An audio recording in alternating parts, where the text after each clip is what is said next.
Japan's colonialization of Indonesia occurred during World War II, when Japan sought to expand its empire throughout Southeast Asia. Prior to this, Indonesia was a Dutch colony, known as the Dutch East Indies. Japan's imperial ambitions were driven by a desire for resources, strategic military positioning, and the expansion of its influence in the Pacific region.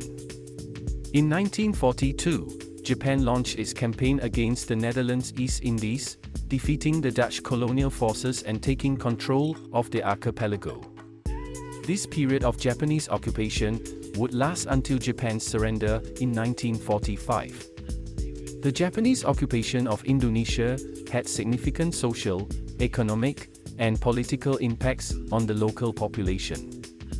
The Japanese military administration exploited Indonesia's natural resources for the benefit of Japan's war efforts, stripping the country of vital goods such as oil, rubber, and rice. They also imposed harsh labor policies, forcing Indonesians to work in dangerous conditions in mines, plantations, and military construction projects. The infamous Romusha system saw tens of thousands of Indonesians used as forced laborers in brutal conditions, contributing to high death tolls.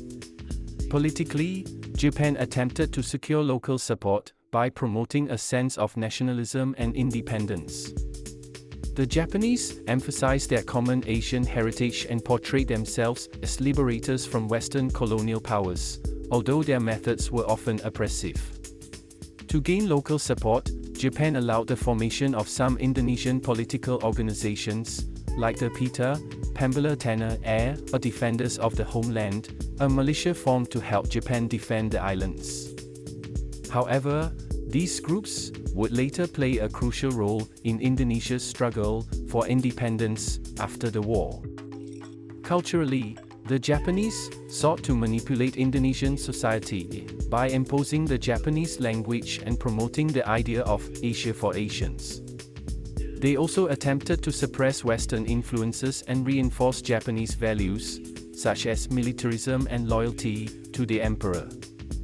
The use of Japanese in schools, the promotion of Japanese-style governance, and the replacement of Dutch colonial administrators with Japanese officers were all part of this cultural overhaul.